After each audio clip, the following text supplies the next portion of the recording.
করুত বিষ্ণু সক্রান্ত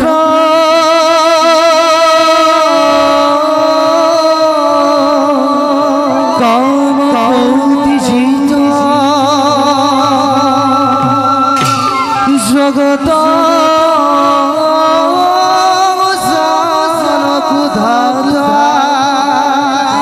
সাধুবান ধব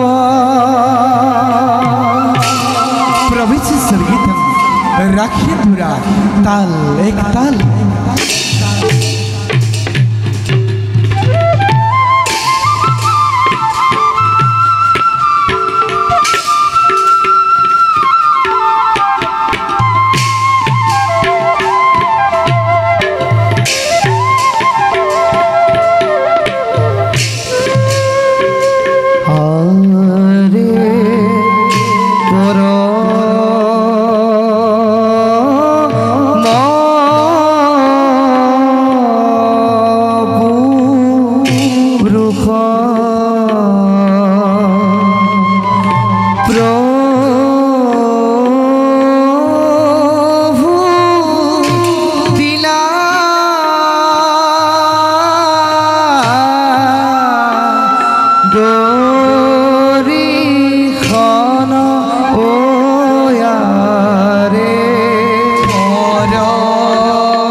ভিতর রে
ओंकार ब्रह्म हत्या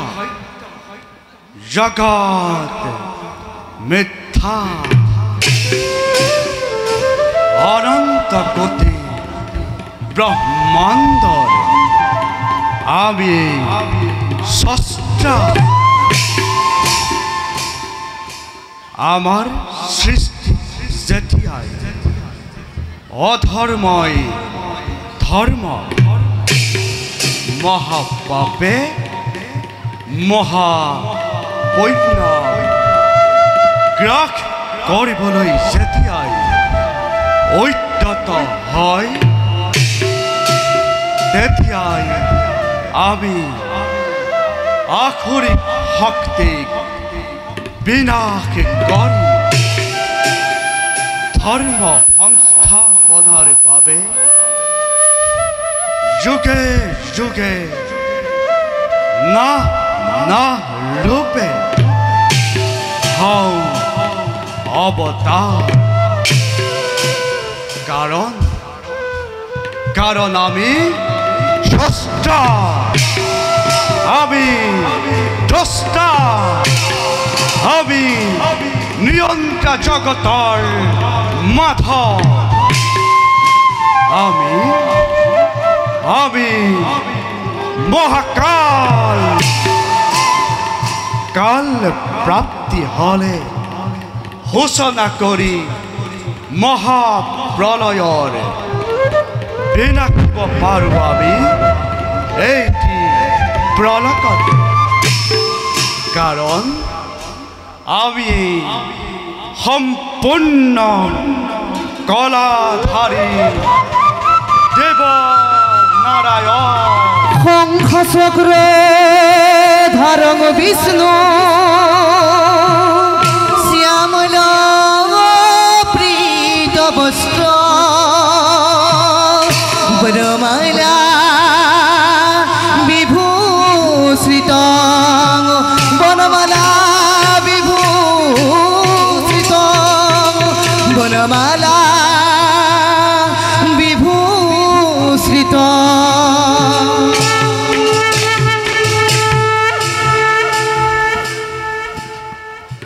এবে যাও আপদের কর্তব্যত হও অগ্রসর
হে জ্যোতির্ময় নারায়ণ,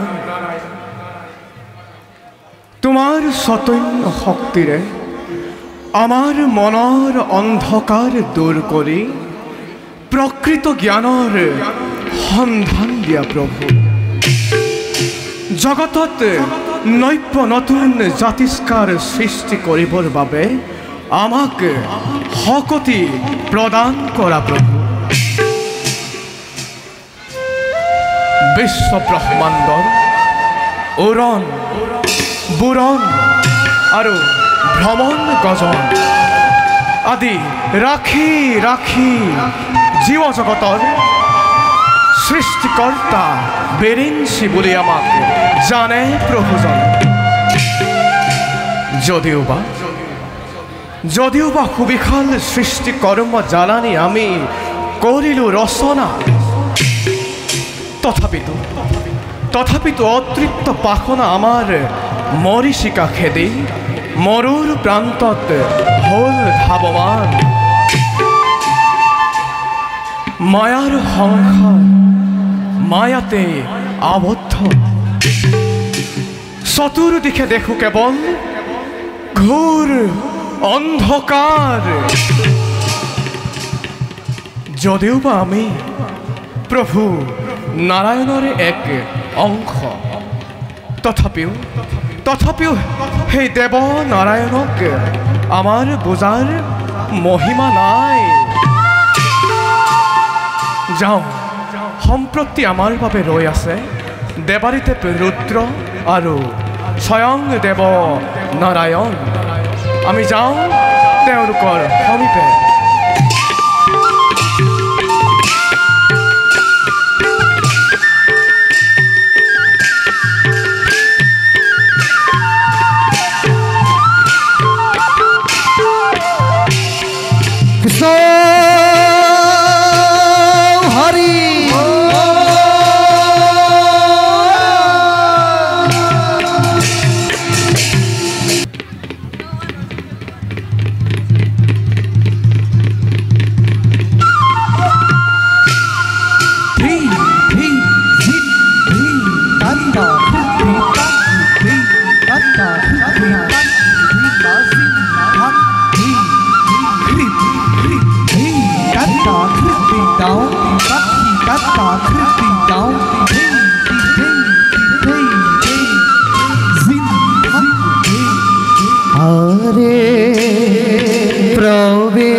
হরি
প্রজাপতি প্রভু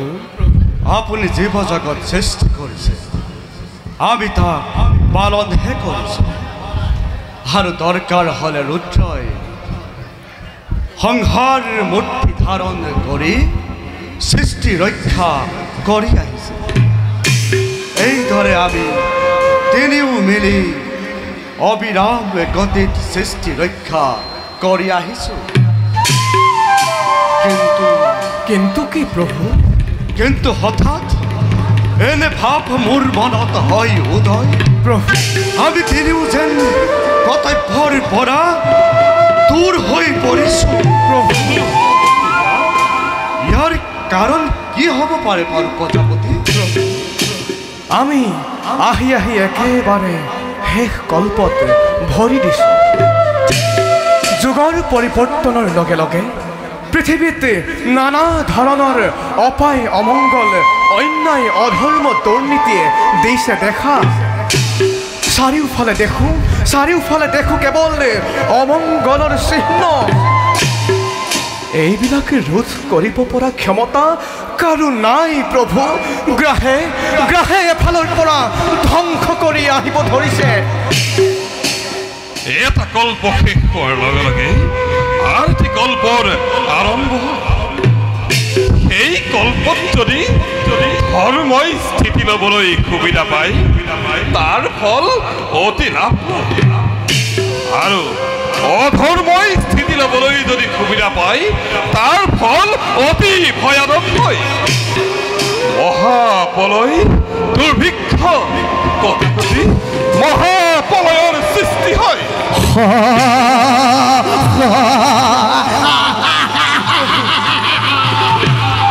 প্ৰভু হোৱা হোৱা কাষবাগ মাৰ্কতে ভীষণ দৈত্যৰ অতহাস্য। প্ৰভু সোনকালে সোনকালে আপোনাৰ সুদৰ্শন চক্ৰ প্ৰসাৰ কৰি সেই দৈত্যকে নিধন কৰক। ভোলানাথ আপোনাৰ আপোনাৰ ফুল আকাশ মাৰ্গলৈ নিক্ষেপ কৰক।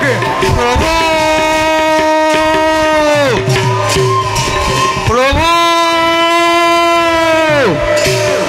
প্ৰভু প্ৰভু এই অসময়ত আবিৰ্ভাৱ হোৱাৰ কাৰণ কি মহাকাল? পৃথিৱীৰ ৰক্ষণৰ ভাৰ আমাৰ ওপৰত দিয়া হৈছিল, কিন্তু এতিয়া সেই দায়িত্ব পালন কৰিবলৈ মই অপাৰগ প্ৰভু। ইয়াৰ কাৰণ কি মহাকাল? তাৰ কাৰণ পৃথিৱীৰ অন্যায়, অধৰ্ম, মহাকাল অত্যাচাৰ, মহাকাল অবিচাৰ দূৰ কিমান উপনীত হৈছে। ধৰ্মৰ নাম গোন্ধ একো নোহোৱা হৈছে, আৰু আৰু অধৰ্মই এফালৰ পৰা গ্ৰাস কৰি আহিব ধৰিছে। ধৰ্মই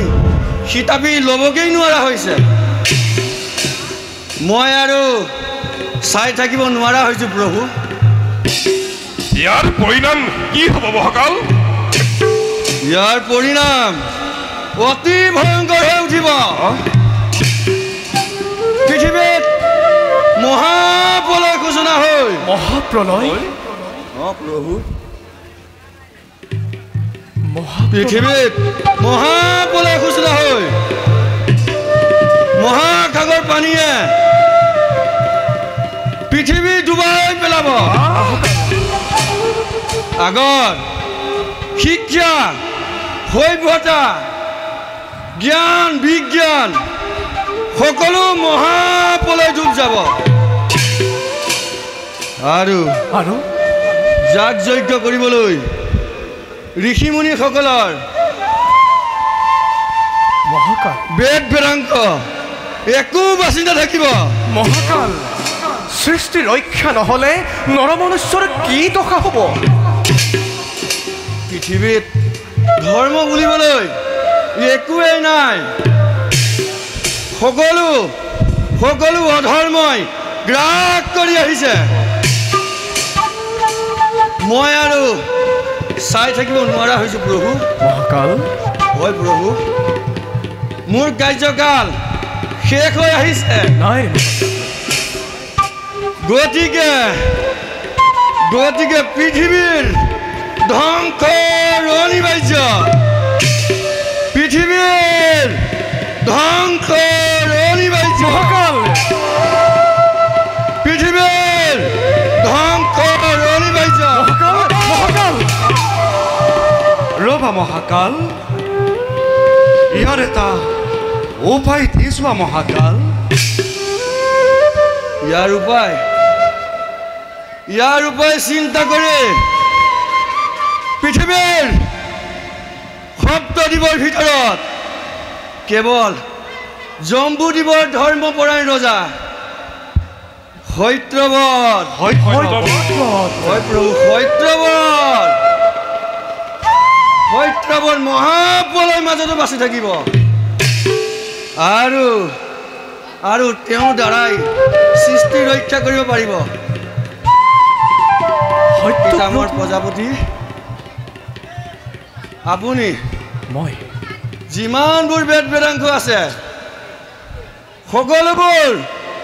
পিছৰ জন্মৰ বাবে সংগ্ৰহ কৰি ৰাখক, আৰু পিতামৰ ৰুদ্ৰ মহাকাল আপুনি মহাপ্ৰলয়ৰ মাজতো মহাসাগৰৰ মাজৰ পৰা মহাকায় জীৱ জন্তু মহাদৈত্য ৰাজ্য আদিয়ে মূৰ দাঙি উঠিব সেইবোৰ সকলো ধ্বংস কৰিব লাগিব। আমি কি কৰিব লাগিব মহাকাল? আপুনি ক্ষৈত্ৰবক ৰজাক লগত লৈ সেই সময়ত যি অৱতাৰ প্ৰয়োজন তাৰে ৰূপ ধাৰণ কৰি মহাপ্ৰলয়ৰ মাজৰ পৰা সকলো সৃষ্টি কৰা প্ৰয়োজনীয় বস্তু উদ্ধাৰ কৰিব লাগিব। সাৱধান, কিন্তু কি মহাকাল? পাহৰি নাযাব মহাপ্ৰলয়লৈ আৰু বেছি দিন নাই প্ৰভু। মহাকাল পাহৰি নাযাব মহাপ্ৰলয়লৈ আৰু বেছি দিন নাই। মহাপ্ৰলয়লৈ আৰু বেছি দিন নাই। গতিকে মই মোৰ কাৰ্য আৰম্ভ কৰোঁগৈ। মই আহিলোঁ প্ৰভু। মহাকাল মহাপ্ৰলয়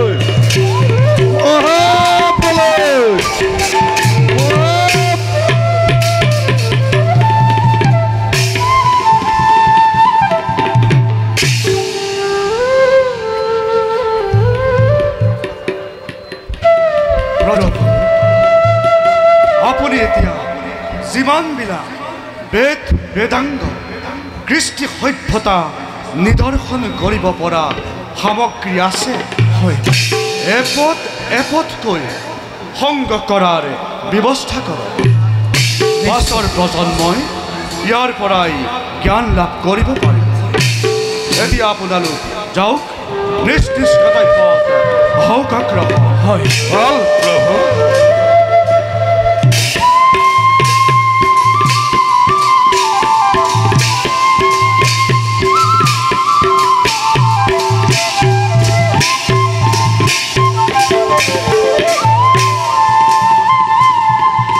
এই মহাপ্ৰলয়ৰ মাজত আমাৰ কি অৱতাৰ হ'ব আমি ধৰিবই পৰা। কৃষ্ণ কৃষ্ণ কৃষ্ণ কৃষ্ণ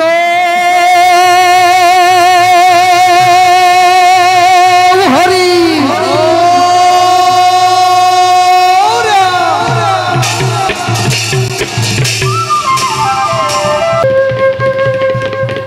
কৃষ্ণ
হেৰা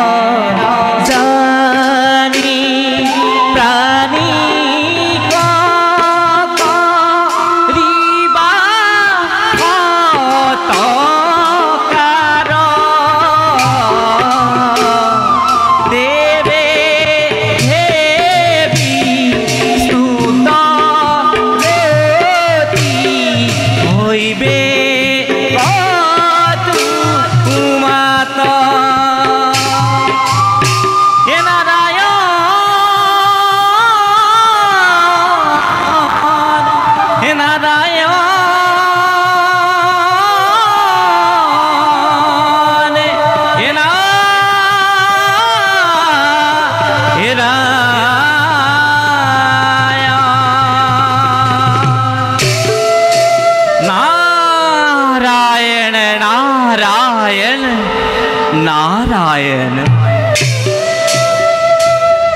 प्रभु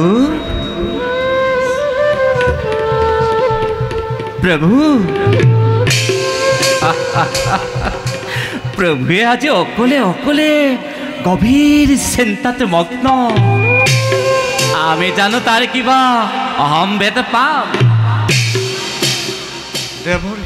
प्रभु एक भयंकर विपदर सम्मुखीन हई ब्रह्मा विष्णु महेश्वर आमी तिनिও एकेबारे उपायहीन हई परिছো এই মাত্র মহাকালে কই গল प्रभु মহাপ্ৰলয়ৰ আক জাননীৰ কথা এই মহাপ্ৰলয়ত চাৰিওফালে কেৱল পানীয়ে পানী কোনো কতো বাসি নাথাকিব দেৱৰ মাত্ৰ দৈত্য আৰু অসুৰ বিলাকে ভয়ংকৰ হৈ উঠিব हे प्रभु এইবোৰ সংহাৰ কৰিবলৈ ৰুদ্ৰনো বাৰু কিমান সময়ৰ প্ৰয়োজন হ'ব আৰু প্ৰভু দুষ্টক দমন আৰু সাধু শান্তকটো পালন কৰিবই লাগিব প্ৰভু আপুনি কথাটো বৰ পাতলকৈ চিন্তা কৰিছে নাৰায়ণ ভাবকচোন ধ্বংস হৈ যোৱা সৃষ্টি পুনৰ গঢ় দিয়াটো জানো ইমান সম্ভৱপৰ হ'ব অৱশ্য ঠিকেই প্ৰভু এই মহাপ্ৰলয়ৰ সময়ত এই পৃথিৱীত কোনোই যে নাথাকিব নহয় দেৱৰ মহাকালে কৈছে প্ৰভু এই মহাপ্ৰলয়ত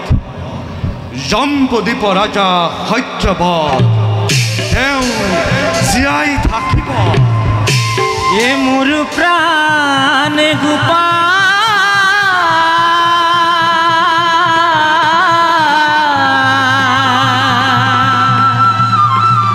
দিন বন্ধু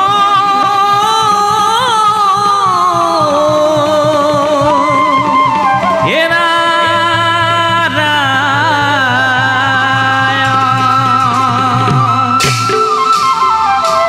প্ৰভু জম্বুদ্বীপৰ ৰজা সত্যব্ৰত এজন মহাধাৰ্মিক ৰজা তেওঁৰ দ্বাৰাই পুনৰ এই সৃষ্টি ৰক্ষা কৰিব পাৰিব কেনেকৈ দেৱৰ শুনক প্ৰভু মহাপ্ৰলয় আৰম্ভ হোৱাৰ আগতে প্ৰয়োজনীয় সকলো সামগ্ৰী সংগ্ৰহ কৰি ৰাখিবলৈ সত্যব্ৰতক কওক বিশেষকৈ জীৱ জন্তুবিলাকৰ যাতে ধ্বংস নহয় তাৰ ব্যৱস্থা কৰিলে পুনৰ এই সৃষ্টি ৰক্ষা কৰিব পাৰিব প্ৰভু আমি তাকেই পৰিকল্পনা কৰি আছো সময়ত আমি ইয়াক ব্যৱহাৰ কৰিম বাৰু দেৱৰ্ষি প্ৰভু মাজে সময়ে এনে সুদিহা পৰামৰ্শ দি থাকিবলৈ নাপাহৰে যেন এতিয়া আপুনি যাওক এই বাৰ্তা দেৱ সমাজ আৰু নৰ সমাজত প্ৰচাৰ কৰক ভাল প্ৰভু আপোনাৰ লীলাত সদায় সমভাগী হৈ যাব এই নৈকেন নাৰদ সেইটোৱে আমাৰ পুনশ্চবাৰ তব চৰণৰ চৰণ ধূলি শিৰত লৈ তাকে এবে মাটিত বিদায় ঈশ্বৰ পৰম ব্ৰহ্ম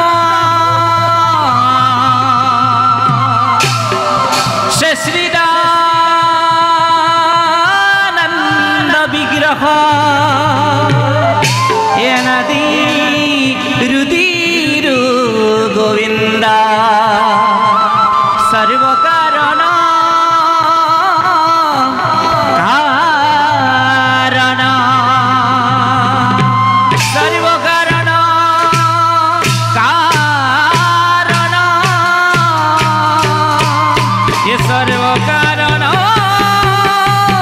কাৰণ বৈকুণ্ঠ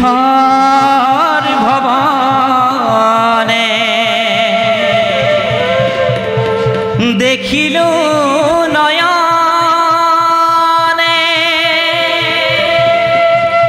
দেবনা ইৰায়ণ এহ হৰি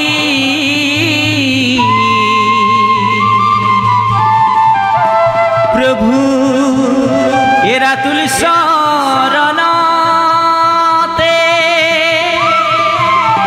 পুনর্নো পূর্বাজে এরু নজু নজু করি ওরু নজু নজু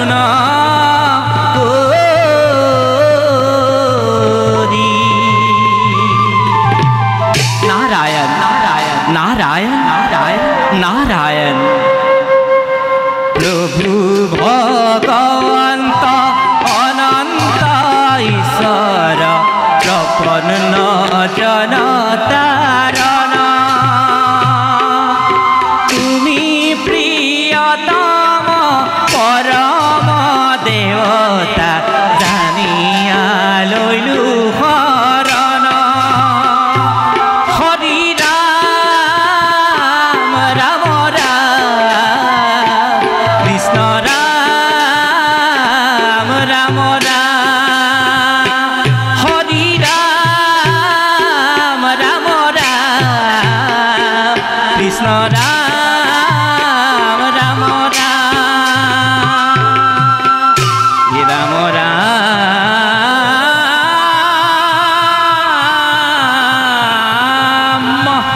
हे राम राम नारायण नारायण नारायण এবে যাও আপুনি কৰ্তব্যত আহ্বাক ৰাখৰ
प्रभु विष्णुए मोक লগত নিনিয়াকৈ স্বৰ্গ মধ্য পাতাল সকলো শুনা যায় লোকত লৈহে যিকোনো আলোচনাৰ পাতনি মেলে আজিনো কিয় বৈকুণ্ঠৰ ফালৰ পৰা মনে মনে গুচি গ'ল বুজিয়েই নাপালো নিশ্চয় ক'ৰবাত কিবা গুপ্ত আলোচনা চলিছে হৰি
করুণাময় জগত জননী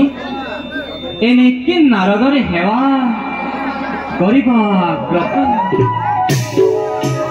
ওম বিশার পাশা ভগসি পদমে পদমালয়ে সুরে पदमाल देवी महालक्ष्मी नमस्ते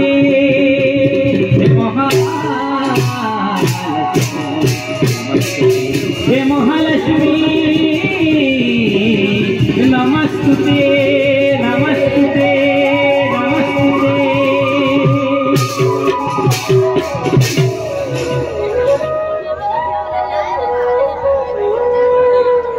नारायण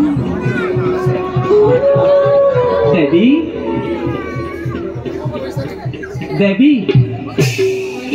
क्यों देखो देवी আজি বিখাদিত মন বৈকুণ্ঠলৈ আহিলে লক্ষ্মী নাৰায়ণৰ যুগল চৰণ দৰ্শন হয় কিন্তু আজিহে তাৰ বঞ্চিত হলো আপুনি ঠিকেই কৈছে দেৱৰক্ষী আজি প্ৰথমবাৰ বৈকুণ্ঠপুৰী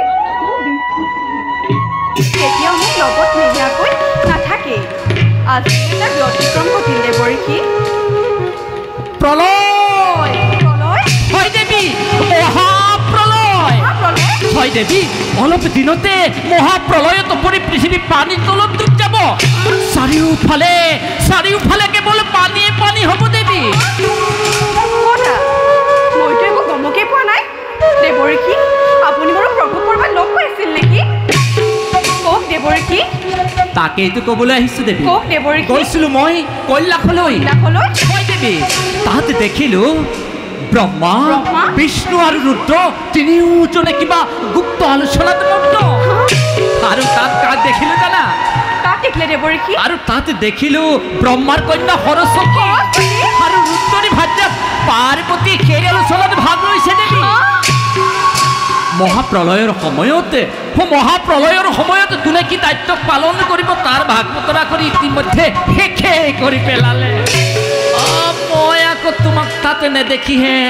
বৰ আচৰিত হৈ পৰিলো মনতে ভাবিলো বিষ্ণুৱে বা তোমাক লগত কিয় নানিল এই কথা সঁচানে দেৱৰক্ষী সঁচা মিছা সময়ত নিশ্চয় দেখিবা দেৱী মই গৈ পোৱাৰ লগে লগে সেই ভোলানাথে টুটুকি আহিলে বুলি কোৱাত মই আৰু দেৱী তাত খন্তেক নৰৈ ইয়ালৈ আহিলো দেৱৰীকি পৃথিৱীত মহাপ্ৰলয়ৰ সূচনা হৈছে পৃথিৱী ধ্বংস হ'ব ইয়াৰ আলোচনা চলিছে গোপনে গুপ্ত আলোচনাত যদি শিৱৰ ভাৰ্যা পাৰ্বতী থাকিব পাৰে ব্ৰহ্মাৰ কন্যা সৰস্বতী থাকিব পাৰে তেন্তে প্ৰভুৰ দ্বাৰা মই কিয় প্ৰতাৰিত হ'লো মই ভীষণভাৱে অপমানিত হ'লো দেৱৰীকি মই ভীষণভাৱে অপমানিত হ'লো দেৱৰীকি এতিয়া মোৰ কৰ্তব্য কি তাতোতকৈ ডাঙৰ কথা কি জানা দেৱী দেৱৰীকি এই পৃথিৱীত যিমানবোৰ বেদশাস্ত্ৰ আছে এই সকলোবোৰ গুপ্তভাৱে ৰাখিবলৈ দেৱৰীকি মোক ন এই সকলোবোৰ গুপ্তভাৱে ৰাখিবলৈ অনুমতি দিছে ব্ৰহ্মাৰ কন্যা সৰস্বতী আৰু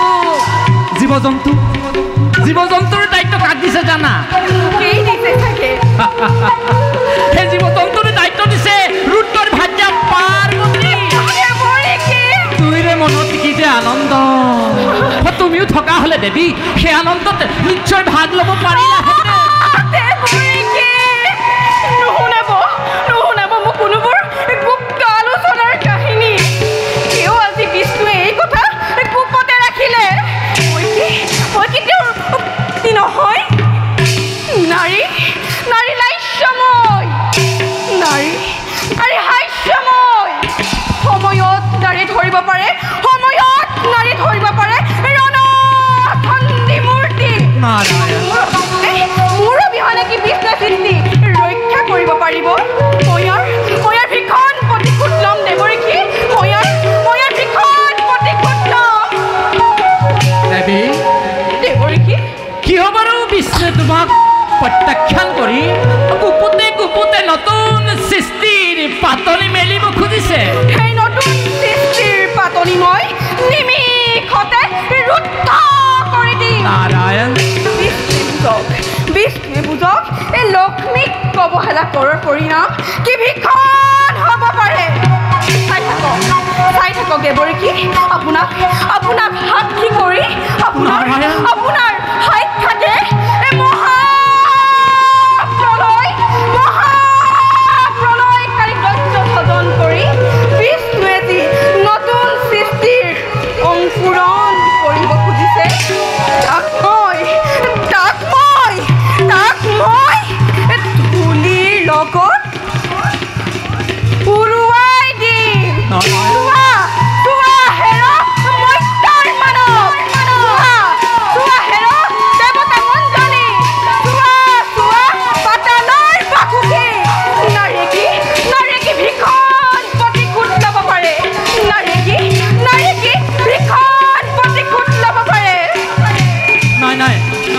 নাই দেৱী তুমি তেনে প্ৰতিজ্ঞা নকৰিবা দেৱী মহাপ্ৰলয় আৰম্ভ হোৱাৰ আগতে তুমি এনে মহাপ্ৰলয় সৃষ্টি নকৰিবা দেৱী নাই দেৱী তুমি তেনে কৰিলে তুমি আৰু মই মৰ্ত্যলৈ খহি পৰিম দেৱী তুমি আৰু মই মৰ্ত্যলৈ খহি পৰিম দেৱী মই আহিলো দেৱী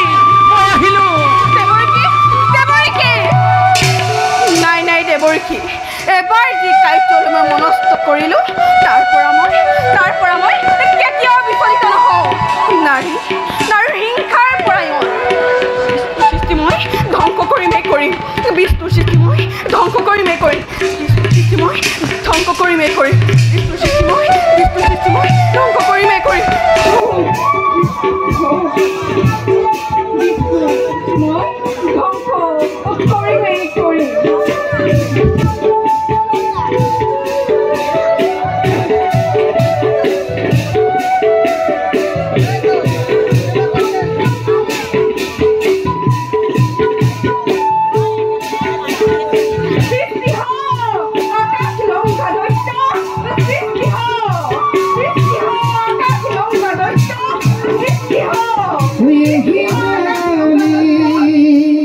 লক্ষ্মী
তোমাৰ সত্য পৰিচয় জগতৰ মাতা লক্ষ্মী তুমি মোক কৰিলা স্বজন এই কাৰ্য মই কৰিম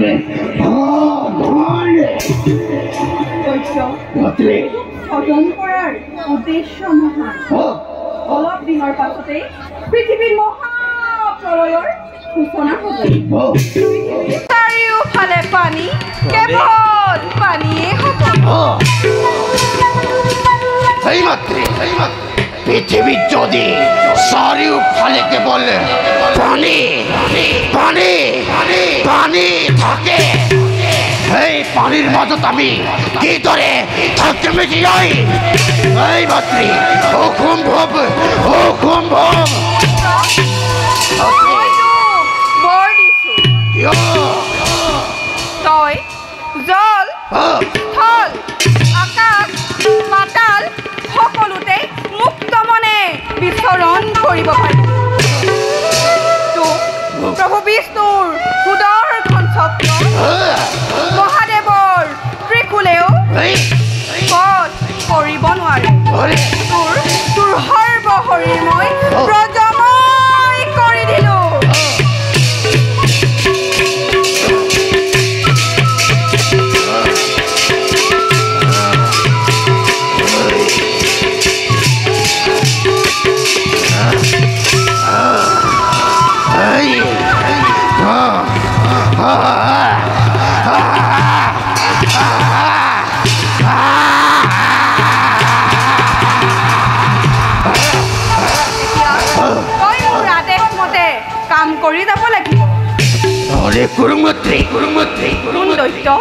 অলপ দিনৰ পাছতেই পৃথিৱীত মহাপ্ৰলয়ৰ সূচনা হ'ব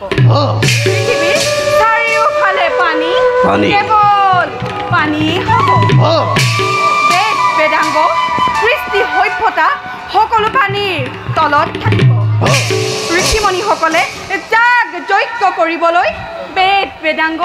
একোৱেই নাথাকিব আৰু মহাপ্ৰলয় হ'লে তাৰ পাছৰ কল্পত তহঁত অসুৰবোৰে নিজৰ সভ্যতা বিস্তাৰ কৰিব পাৰিছিল আৰু তেতিয়া তহঁত অসুৰবোৰে দেৱতাতকৈ শ্ৰেষ্ঠ আসন ল'ব পাৰিব পুত্ৰ মোৰ পৰিচয় কি হ'ব আৰু এই ব্ৰহ্মাণ্ডত মই কি নামে জনাজাত হ'ম মই মোৰ ডিঙিৰ হাড়ৰ পৰা স্বজন কৰিম আৰু তোৰ মুখমণ্ডল দেখিবলৈ তোৰ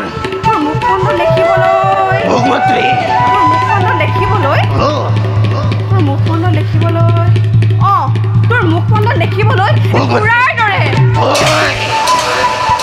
সেয়েহে তোৰ নাম হ'ব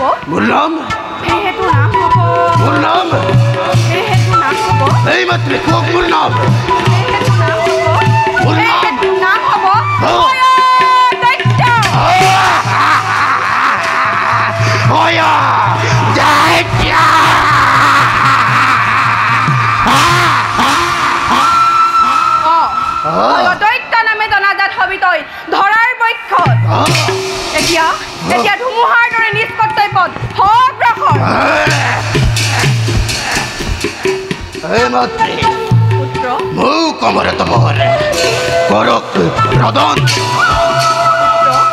মোৰ অমৰত্ব বৰ দিয়াৰ ক্ষমতা নাই তথাপিতো মই তোক যি বৰ দিছো সেয়া একেবাৰে অমৰত্ব বৰৰ দৰে স্বৰ্গ মধ্য পাতালৰ বীৰেই বধ কৰিব নোৱাৰে। কোনো বীৰে বধ কৰিব নোৱাৰে। মন্ত্ৰী মোৰ আৰু এটা বৰৰ হ'ল প্ৰয়োজন দৈত্য বংশৰে বৃদ্ধিৰ কাৰণে। এগৰাকী সুন্দৰী ৰমণী অৰ্পণ কৰক। দৈত্য মন্ত্ৰী তেন্তে শুন,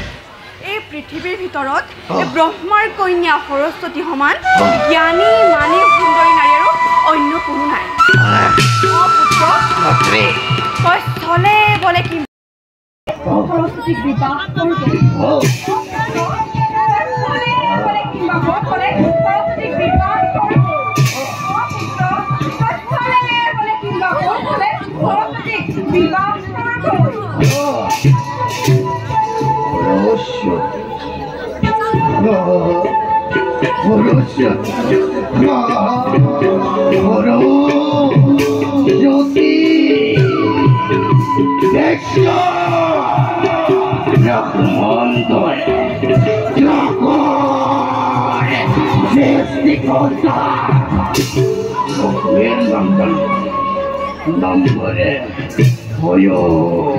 দৈত্য সৰ্বৰে দেবতা দৈত্যৰে মানব পাতালৰে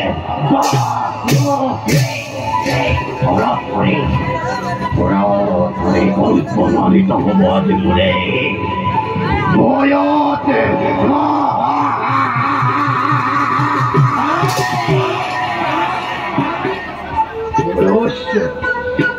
কৰিব লাগিব মোৰে প্ৰধান দেখিব জগতে বুজিব আজি দানৱৰে ভয় দৈত্যৰে পৰাক্ৰম কিমান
মোৰ সাৱধানী শুবানী শুনক প্ৰভু।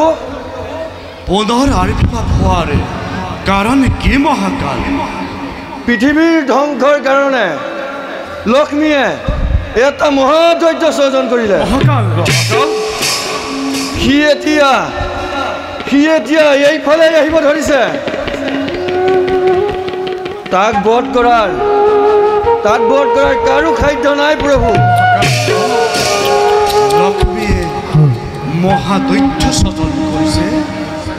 ইয়াৰ কাৰণ কি মহাকাল? লাহে লাহে সকলো জানিব পাৰিব প্ৰভু। মই মাত্ৰ সাৱধান কৰি দিলোঁ। এতিয়া মই মোৰ নিজ কৰ্তব্য সমগ্ৰসৰ।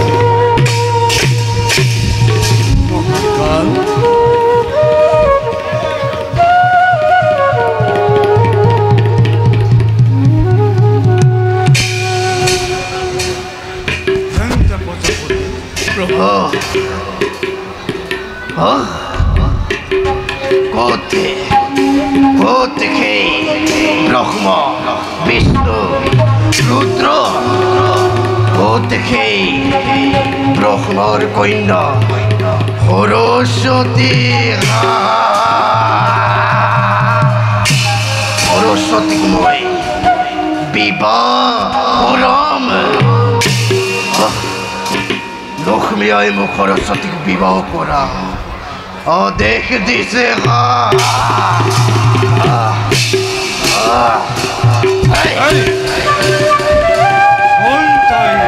মহাদৈত্য কিয় তই এই বৈকুণ্ঠত কৰিছ প্ৰৱেশ ঐ লক্ষ্মীৰ পুত্ৰ নামৰে হয় দৈত্য পৃথিৱীৰ সমস্ত ভাৰ মোৰ ওপৰতে অৰ্পণ কৰিছে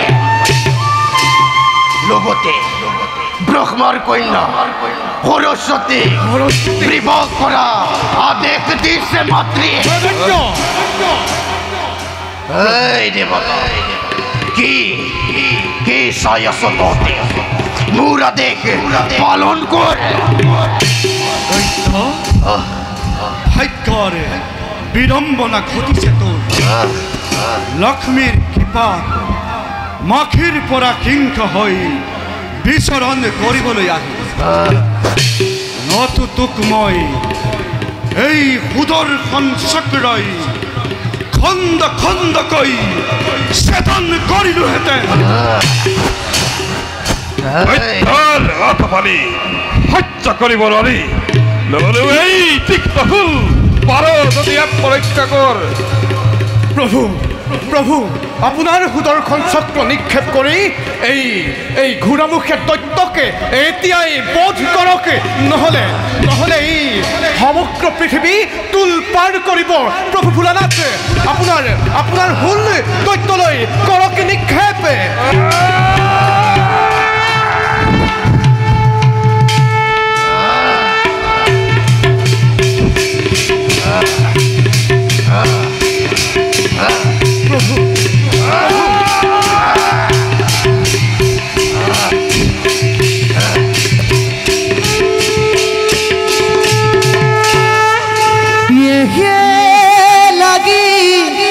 লাগিল অতি ভয়ংকৰ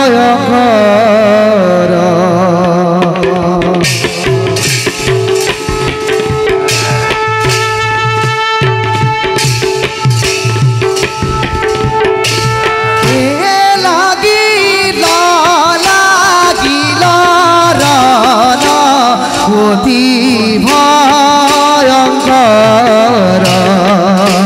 যাৰ ঘৰে বহু মতি কপে আৰে তাৰ ঘৰে বহু মতি কপে আৰে বাৰী কাৰণে যেন কৰ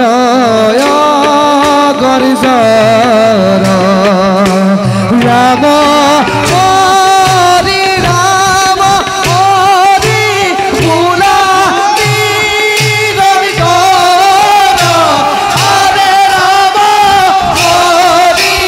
ৰাম হৰি ভোলা আৰে ৰাম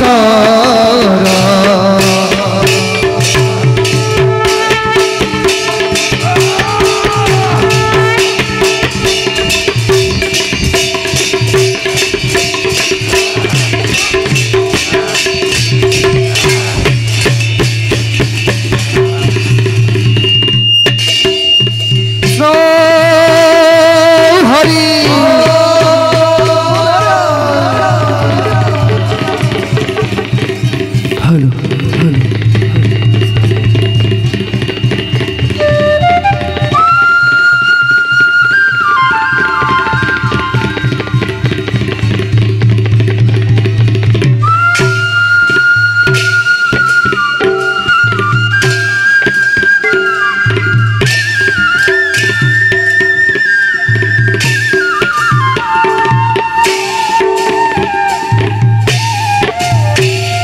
হৰে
পিতা আই প্ৰণাম পিতা উঠ আই আই পিতা মহাপ্ৰলয় হ'বলৈ আৰু বেছি সময় নাই পিতা মোৰ পুত্ৰ নাৰদৰ কুচক্ৰান্তত পৰি লক্ষ্মী এটা ভয়ংকৰ ঘোঁৰাকৃতিৰ দৈত্য স্বজন কৰিলে সি এতিয়া সমস্ত পৃথিৱী তল ওপৰ কৰি ফুৰিব ধৰিছে আৰু আৰু আৰু লক্ষ্মীয়ে সেই দৈত্যক তোলৈ বিবাহ দিম বুলি প্ৰতিশ্ৰুতি দিছে তই ইয়াত এখন্তেকো নৰবি লক্ষ্মী মোৰ প্ৰতি হিংসাৰ ভাৱ কিয় উদয় হ'ল পিতা মইতো লক্ষ্মীৰ ওচৰত কোনো দোষ কৰা নাই আৰু লক্ষ্মীৰ এনেবোৰ কাৰ্যত প্ৰভু বিষ্ণুৱে কিদৰে কৰিলে সমৰ্থন নহয় আই তই ভুল বুজিছ বিষ্ণু এই বিষয়ে একো গমকে নাপায় আমি তিনিও ব্ৰহ্মা বিষ্ণু ৰুদ্ৰ মহাপ্ৰলয়ৰ বিষয়ে গুপুতে আলোচনাত মিলিত হৈ আছিলোঁ এতিয়া বিষ্ণু এই বিষয়ে সম্ভেদ পাই লক্ষ্মীৰ সমীপে গৈছে লক্ষ্মী মোৰ প্ৰতি যি ঘৃণনীয় কাৰ্যত লিপ্ত হ'ল মই কিন্তু সহ্য কৰি নাথাকো কথা পিতা মই যদি তোমাৰ কন্যা সৰস্বতী হওঁ তেন্তে চাবা পিতা লক্ষ্মীয়ে যি পাত ব্ৰহ্ম খেল মোৰলৈ নিক্ষেপ কৰিছে সেই পাত ব্ৰহ্ম খেল মই পুনৰ লক্ষ্মী বুকুলৈ পঠাম তেতিয়া লক্ষ্মীয়ে বুজিব এই জগতবাসীয়ে জানিব এই জগতত লক্ষ্মী শ্ৰেষ্ঠ নে তোমাৰ কন্যা সৰস্বতী শ্ৰেষ্ঠ নহয় এতিয়া শ্ৰেষ্ঠতাৰ প্ৰতিযোগিতাৰ কৰাৰ সময় নহয় আৰু এইবোৰ কৰিবলৈ আমাৰ হাতত সময় নাই সেই ঘোঁৰাকৃতিৰ দৈত্যক দেখিলে মোৰ হাত ভৰি পেটতে লুকাই আৰু সেই দৈত্যই তোক বিবাহ কৰাৰ লগতে মোৰ সমস্ত জ্ঞান ভাণ্ডাৰ হৰণ কৰিব তাৰ বাবে আপুনি অলপো চিন্তা নকৰিব দৈত্যই মোক হৰণ কৰিব নোৱাৰে আপুনি ইয়াৰ পৰা যাওক তাৰ ব্যৱস্থা মই নিজেই কৰিম বাৰু আই পিতা মই আহিলোঁ ভাল পিতা আই পিতা তই কিন্তু ইয়াত এখন্তেকো ৰৈ নাথাকিবি ভাল পিতা তোলৈ মোৰ বৰ চিন্তা হয় আই ভালকৈ থাকিবি আই মই এতিয়া আহিলোঁ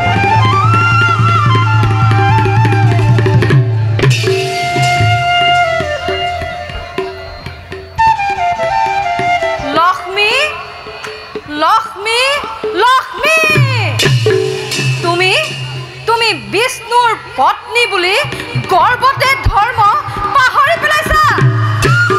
তুমি মোক দৈত্যলৈ বিবাহৰ প্ৰস্তাৱ দি জগতবাসীৰ ওচৰত মোক জ্ঞান কৰাইছা কিন্তু এই সৰস্বতী ইমান বুদ্ধি নানাৰি নহয় যে তোমাৰ চক্ৰান্তৰ মতে সকলো কাম কৰি যাব চাওঁ বাৰু লক্ষ্মী তুমি মোক কিদৰে দৈত্যলৈ বিয়া দিয়া লক্ষ্মী ময়ো চাওঁ তুমি মোক কিদৰে দৈত্যলৈ বিয়া দিয়া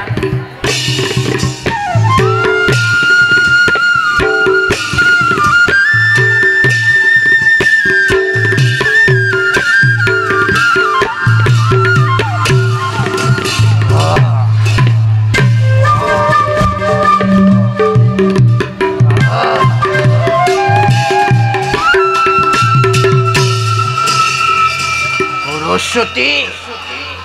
ও দেখেই সৰস্বতী কৰিব লাগিব আজি মোৰে ও ডংগিৰি সৰস্বতী এই সৰস্বতী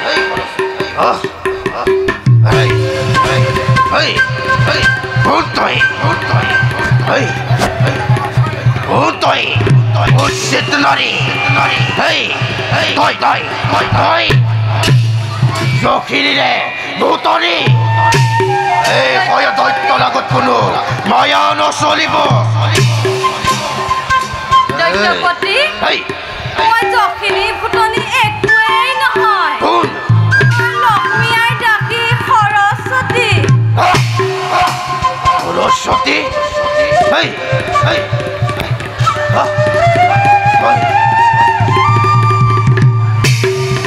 এই এই oi সৰস্বতী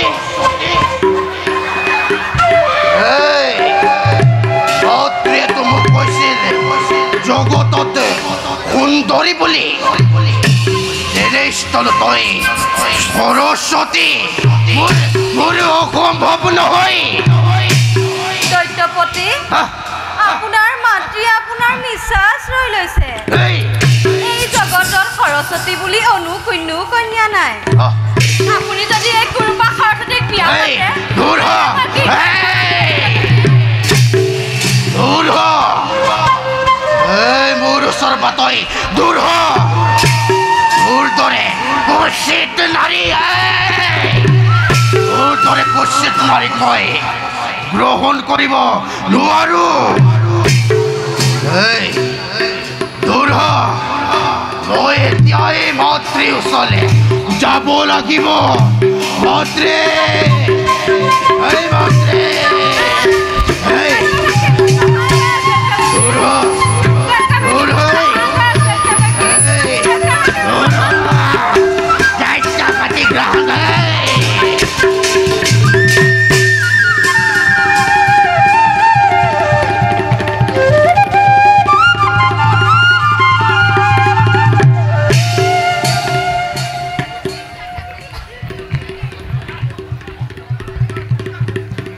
লক্ষ্মী বিষ্ণুৰ পত্নী লক্ষ্মী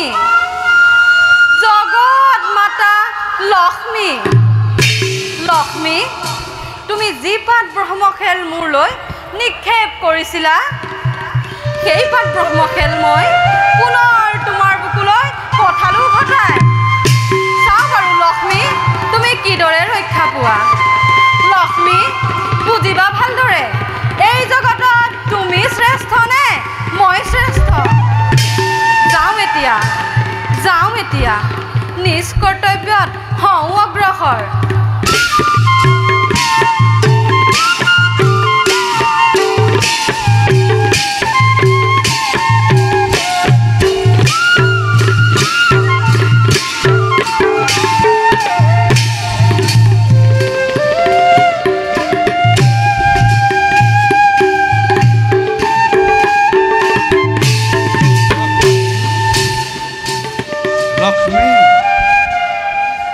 লক্ষ্মী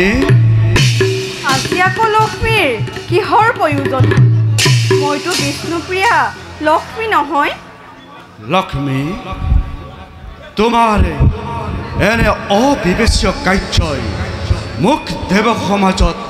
একেবাৰে ঘৃণনীয় কৰি তুলিছে তুমি মোৰ লগত যদি প্ৰতিদ্বন্দ্বিতা কৰিব খুজিছা তেন্তে ইয়াৰ পৰিণাম কি ভীষণ হ'ব পাৰে তুমি এবাৰো ভাবি চোৱা নাই লক্ষ্মী আপুনি কি ক'ব খুজিছে মই একো ধৰিব পৰা নাই মোক সকলোবোৰ বুজাই কওক শুনা লক্ষ্মী অলপ দিনৰ পাছতেই পৃথিৱীত মহাপ্ৰলয় আৰম্ভ হ'ব চাৰিওফালে কেৱল পানী পানী কোনো কতো বাসি নাথাকিব কিন্তু তুমি তাৰ আগতেই মহাদৈত্য স্বজন কৰি মোৰ লগত প্ৰতিদ্বন্দ্বিতা কৰিলা আপোনালোকৰ আলোচনাত যদি শিৱৰ ভাৰ্যা পাৰ্বতী থাকিব পাৰে ব্ৰহ্মাৰ কন্যা সৰস্বতী থাকিব পাৰে তেন্তে মই কি কাৰণে অযোগ্য হ'লো যে আপোনাৰ পত্নী হৈও তাত ভাগ ল'ব পৰা নাই এই কথা তোমাক কোনে ক'লে লক্ষ্মী মোক কোনেও ক'ব নালাগে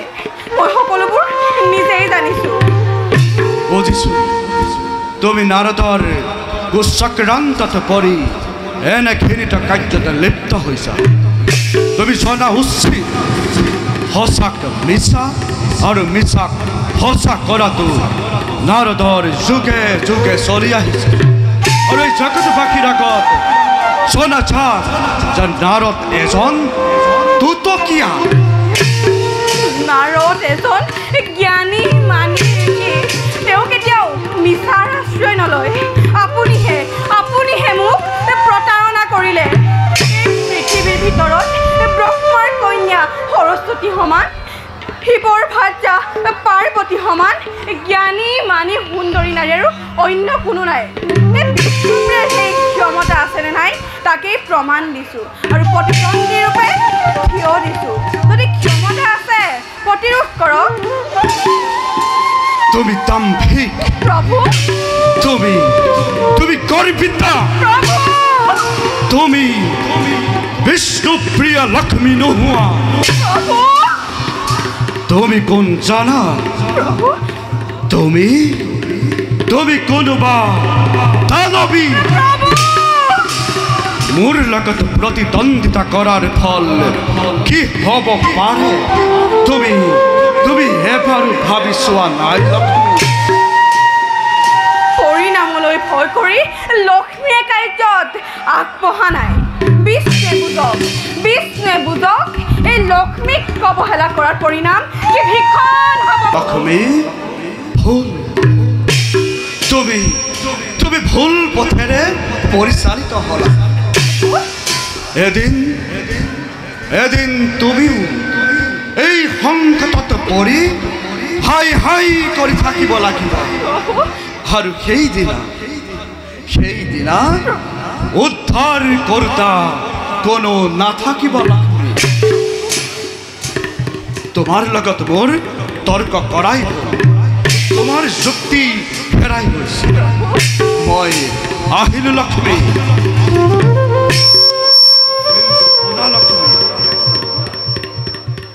ইউ এক কৰ্মৰ ফল যথা ধৰ্ম তথা জয় যথা ধৰ্ম তথা জয় এই কথা তুমি জানিবা নিশ্চয়